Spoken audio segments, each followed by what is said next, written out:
Hey there, friends. Nibs again.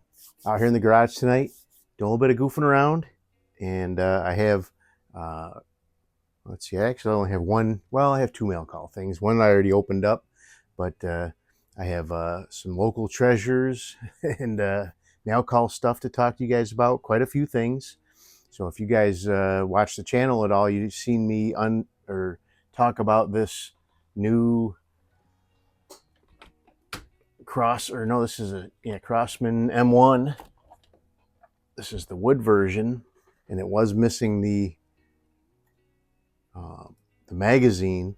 This is actually the magazine I had in the other one. We'll take a look at that one in a second, but this is the 3D printed one that I had in the other M1 carbine, and I think it looks like a pretty good one, but I think the other one that I got actually looks better. It's still a reproduction, and I'll show you that in a minute, but this gun's shooting pretty good. I actually have a can across the garage here. I haven't even hit it yet. So I put some little bit of oil in this one. Looks like this one. Yeah, those are going through. Okay. I wasn't sure.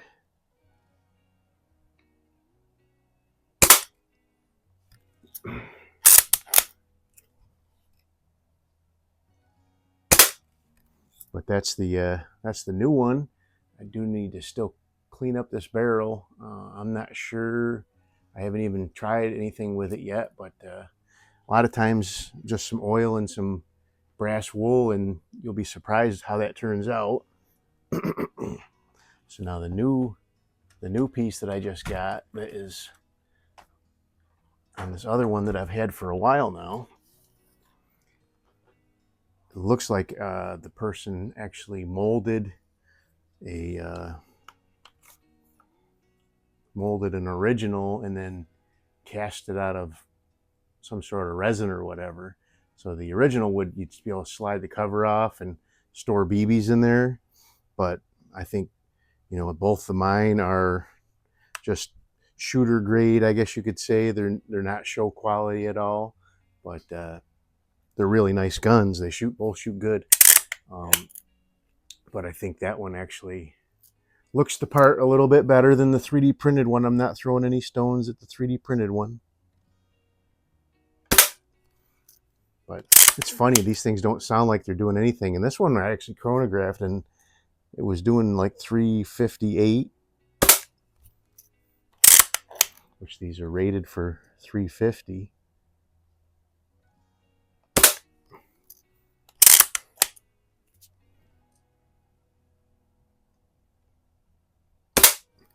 But shooting really good, and both of them have the magazine like they're supposed to have. Be fun if I could figure out some way to retrofit a little magazine hanging down on the new one, the new full auto one. That would be kind of fun. All right, one more update on pellet guns. So this is the Crosman 38T that you guys seen me show off. This is still the original CO2 that I put in that sounded like it was leaking when I did the show and tell with it. There was a bring home from local, but so I was told if you hold and it really does work. So you hold the pistol upright and then put the pellet in, and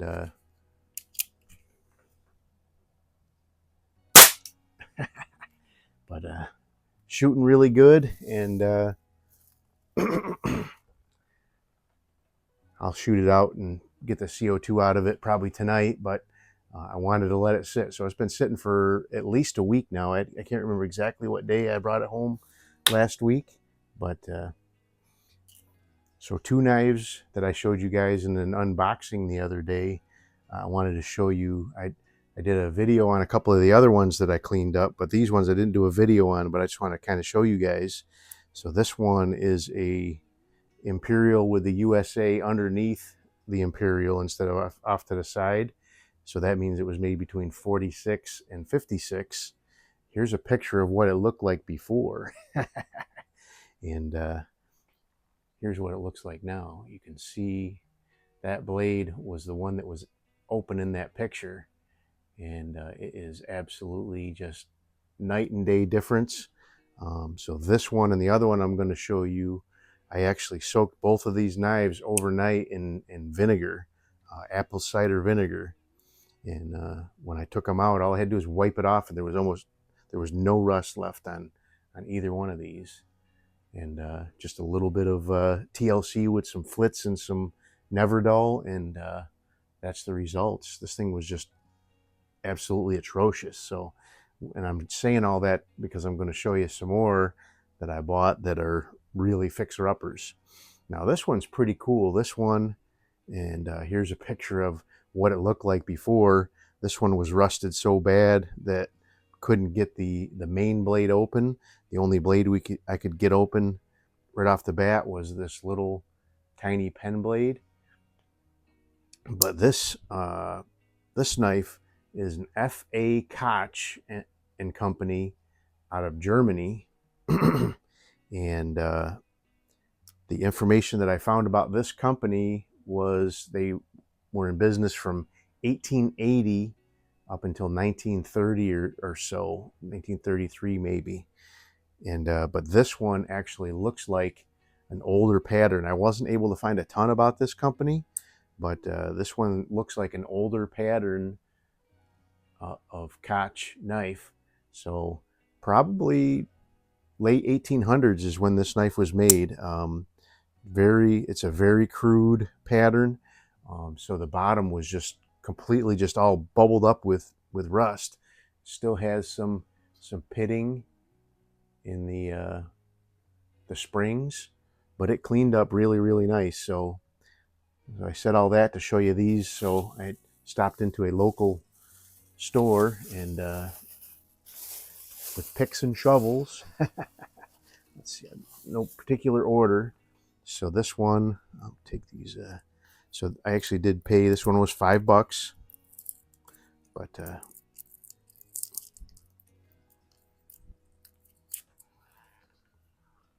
this one is a Camco.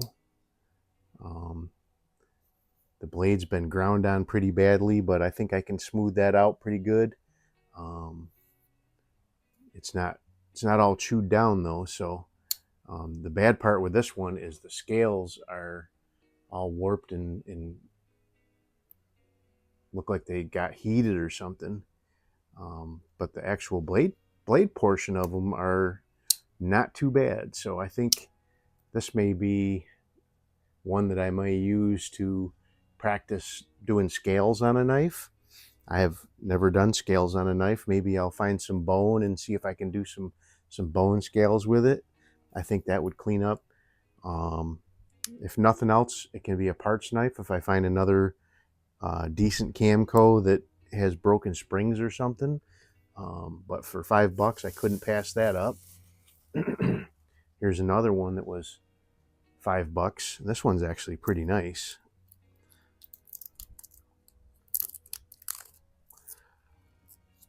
So this one actually says, and I'll put a picture of the tank stamp up here. You guys can tell me more about it, but it says I.K. Company. And I read that was Imperial Knife on a couple different forums, but this is one of those boys knife pattern. Very, very inexpensively made boys knife pattern. The pictures of the ones that were in a little bit better shape than this one that I seen, these scallops on here would be filled in with black. But overall, this is in really pretty nice shape. Very good action on both the blades. And so if it is an international or Imperial, sorry, if it is an Imperial, then from the one I read said that these I&K knives were made in the 50s. So that's pretty cool. Nice old Imperial. $5. Can't pass that up. All right, so now the next one is, I don't think it's that that old really, but it is a camp knife, and I don't know much about it. I haven't, but this one was $6. So sucker for cheap knives. I can't pass them up.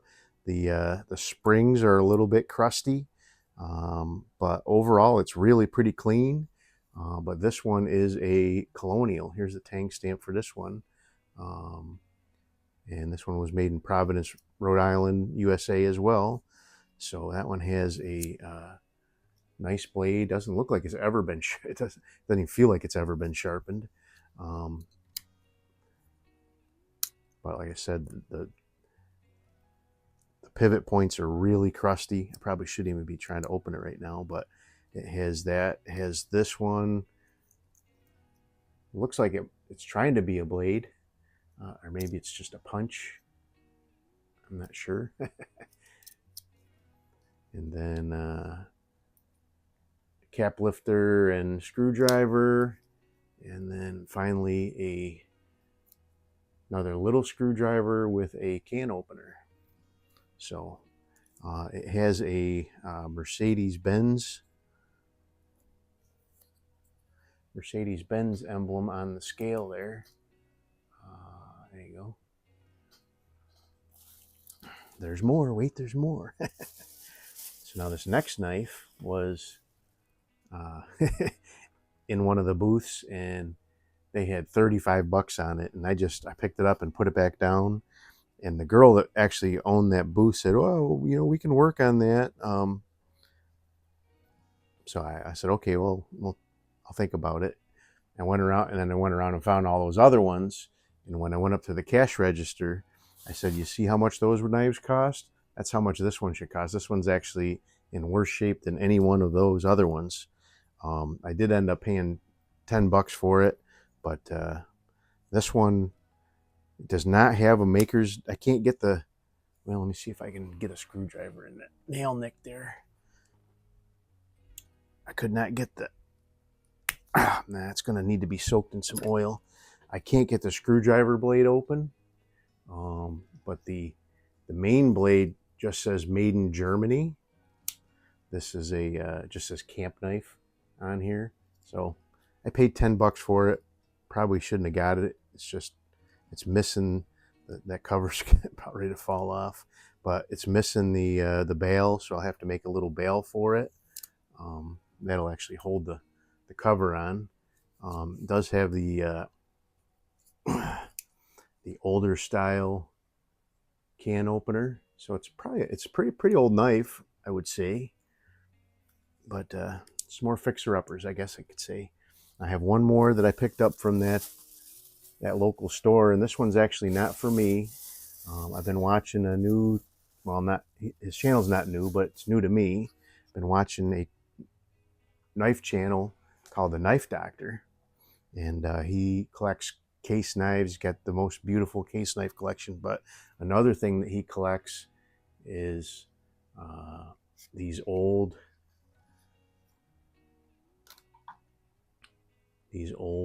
straight razors. And I saw this, and it was inexpensive. I'm not going to say how much it was because it's going to be a gift to him. But this is an H. Boker and Company straight razor. And I'm not sure what these handles are made out of. They appear to be some sort of bone or tusk or some sort of material like that. But really pretty cool. And then this box actually says Chase Wandanola Barber Supplies, and then it has the address of where it was right here in Syracuse. I'm going to do a little bit of research on this before I ship it over to Kevin there at the Knife Doctor channel. Maybe help him out. The box is a little worse for wear, but the straight razor itself is in really, really nice shape. So that'll be cool. I really appreciated watching his mail calls and his knife hunts. A lot of fun. Kind of inspired me to do a lot of the new knife stuff that I've been doing. So I thought, as soon as I saw that, I thought of him. And they had a few others, but they weren't in nearly as nice a shape, and they wanted more money for them. So I don't know what the deal was, but that one was really cheap, and I think it's in pretty awesome shape. One other thing I did find locally here, just kind of an oh by the way, I continue to find the new old stock of Crosman 22s. I have yet to find a tin of the new foreign made Crosman 22 hollow points. So that's that. Oh, I did have one other thing. This so I've been doing some work for one of the local fire departments. We're doing a big system upgrade for them. And one of the lieutenants, I won't say his name because I don't know if he wants, but apparently he's been watching my channel. He's into old knives, but he brought in to give to me a tin of pellets. So really pretty cool. I appreciate that. And I'm not sure exactly what brand these are. I think they might be Gamos. They look like maybe Gamo round nose. If I remember, if I recognize this old tin here. But that's pretty cool. I really appreciate when local people are watching my channel. All right, so this last thing is actually the mail call, I guess, for today. Got contacted by a wife and her husband, and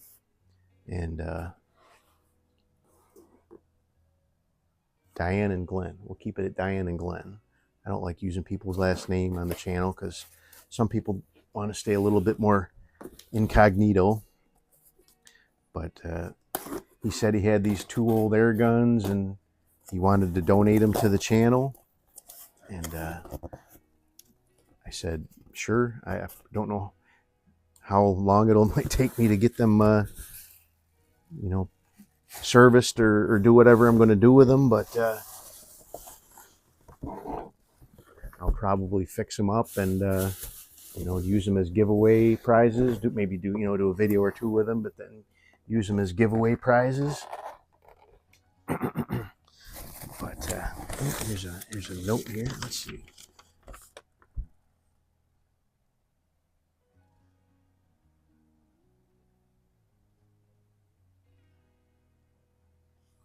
So he says his name's Glenn. He's a fan of my channel.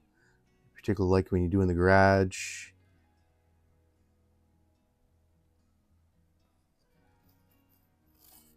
See, he says when he's out in the cold, he uses motorcycle fingerless gloves to shoot with. Closes at Daisy 901, one of my favorite pumpers. Stopped pressurizing the other day. Hard to find a video and parts, so got frustrated. Bought a new one. Second one is a Daisy 860. Can't find anything on it, parts or otherwise. Not a lot of info. So we'll see. So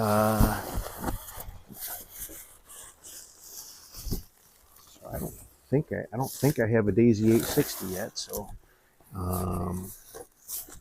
so that will be fun to add to the collection. I do have a 901 over there already, so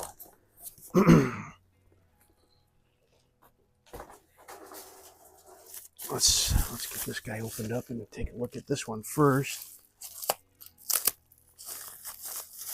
Glenn, when you did send me the email, I did look and I was able to find JG Air Guns appears to have a rebuild kit for this.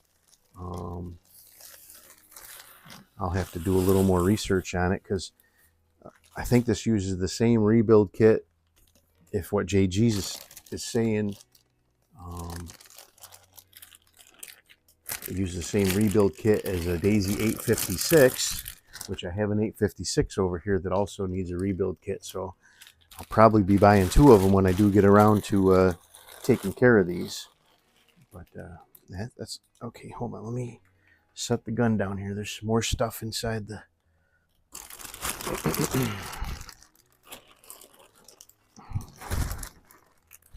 so we've got the actual manual for that gun too. That's very helpful usually.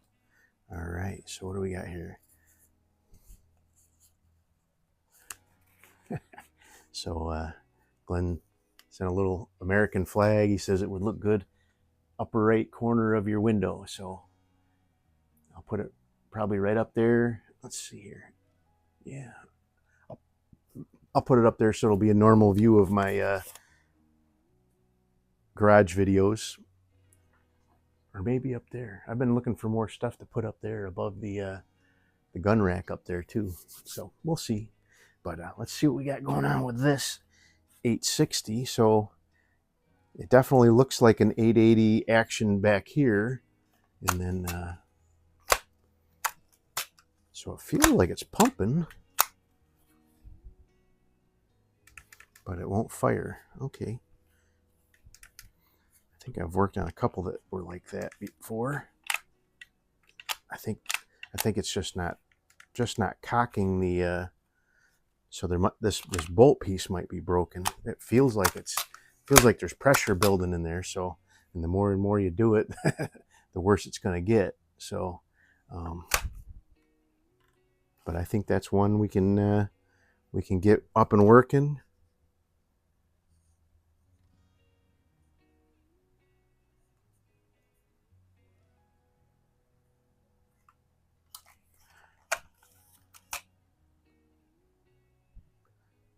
I'll get a rebuild kit for it too, though. But it is making pressure, so that's I think that's the problem with this one is the bolt is not actually cocking the hammer back. Okay, so now this 901, he probably packed it in the box for the new one he bought. Let's see what we got here. I sharpened up this Imperial, and it's nice and sharp now. That Koch really is sharp as well. That thing, especially the little blade, is like a scalpel. All right, let's see what we got going on with this 901. I really like the 901 I got. No pressure, seal's gone.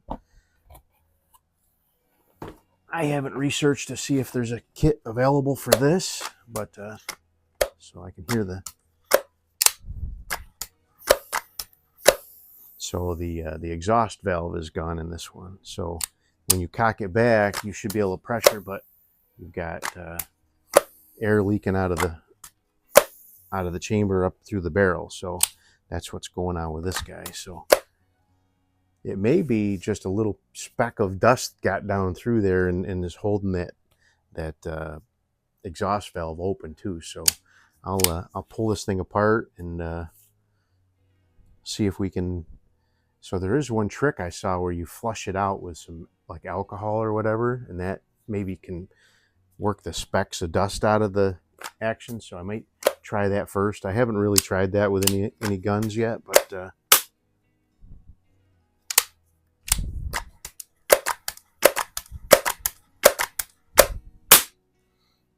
it's actually building some pressure, but it's leaking by the valve. So, but I really appreciate it, Glenn and Diane. They'll be great additions to the collection, or for giveaway use. Probably the 860. I don't have one of those, like I said, so I do have a pretty extensive. So these are, well, about 3/4 of the way across anyway, are all daisies up here, and I have more daisies down here in this conglomeration up here. I actually have a lot of older. This is all older stuff up here, and there are a lot of daisies up here as well. So, but, all right, I rambled, and now I'm made this a long video again. But anyway, hope you guys liked the video. Lots of cool stuff. Keeping me busy out here. So, hope you guys liked the video. Till next time, have a great day.